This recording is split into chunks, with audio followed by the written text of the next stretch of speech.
Saudara, kenaikan tunjangan anggota DPR mendapat penolakan dari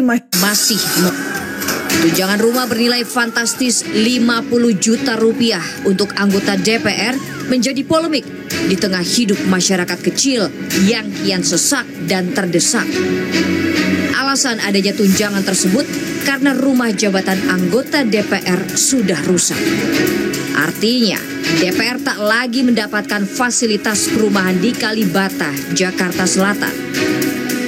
Wakil Ketua DPR, Sufmi Dasko Ahmad bilang, tunjangan perumahan bagi anggota DPR akan diberikan hingga Oktober 2025. Sementara setelahnya, tidak ada lagi tunjangan perumahan yang diberikan untuk anggota dewan. Anggota DPR itu mendapatkan tunjangan perumahan setiap bulannya 50 juta dari bulan Oktober 2024 sampai dengan bulan Oktober 2025, yang mana uang tersebut akan dipakai untuk kontrak rumah selama masa jabatan anggota DPR 5 tahun, yaitu selama 2024 dan sampai dengan 2029. Jadi setelah Oktober 2025, setelah bulan Oktober 2025, anggota DPR itu tidak akan mendapatkan tunjangan kontrak rumah lagi.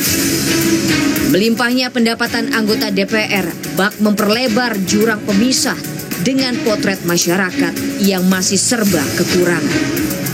Jangankan punya rumah layak, sebagian warga bahkan kesulitan untuk mencukupi kebutuhan sehari-hari. Untuk pendapatan kotor sih rata-rata 2,5 sampai 300 ya. Kalau kebersihnya paling yang antara 100 sampai 150 lah bersihnya itu ya. Lalu sebenarnya realistis nggak sih Mas dengan pendapatan seperti itu bisa mendapatkan rumah misalnya di Jakarta?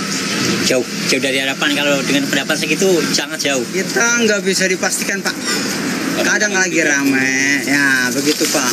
Kadang bisa mencapai 40 dan kalau untuk mencapai 100 agak sulit Pak. Itu per hari itu? Iya, ya kita ya terlalu miris ya kalau bagi kita ya. Karena untuk dia aja sebegitu kita yang nyari tiap hari aja tuh sulit.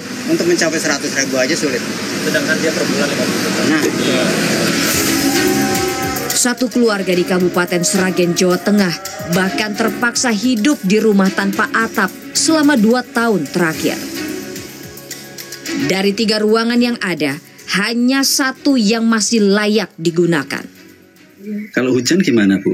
Kalau nggak hujan biasa kita nggak ngungsi. Kalau hujan angin gitu, paksa kita ngungsi. Ke tempat? Adik ya. Adik ya. Karena tempat kakak adik ya itu. Bu, dengan tanpa jendela dan pintu ini apakah tidak kedinginan Bu kalau malam? Ya dingin sekali. Ya mau nggak mau gimana lagi, kan Pak tutup berdiri saja, agak rapet saja. Untuk masak gimana Bu? Ya dari kayu dah. Kadang kalau uang ya ada uang 50 buat apa? Ya udah masak. Kadang kita mau masak, ya udah masak gitu. Apa adanya. Direktur Eksekutif Lingkar Madani, Rai Rangkuti, meminta kenaikan tunjangan DPR ditunda, serta agar tidak menimbulkan kesenjangan sosial, gaya hidup dan perilaku anggota dewan juga harus diubah. Ya, saya berharap 2 ya. Pertama, tentu mereka segera mengubah ketentuan kenaikan tunjangan itu, ya kan, supaya masyarakat kita merasa bahwa mereka yang berada di gedung DPR itu adalah memang wakil mereka, bukan orang asing. Segeralah mereka mengubah perilaku. Tadi ada 3 yang saya sebut tadi itu ya, gaya hidup, ya, soal kesenjangan dan perilaku, dan yang ketiga adalah soal visi politik ataupun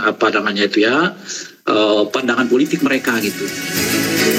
Di tengah himpitan ekonomi serta rencana pemerintah menarik iuran pada pekerja untuk tabungan perumahan rakyat, tunjangan yang fantastis bagi anggota dewan tersebut semakin memperjelas ketimpangan rakyat dan wakilnya. Terlebih saat ini, pemerintah juga terus mendorong efisiensi. Tim Liputan, Kompas TV.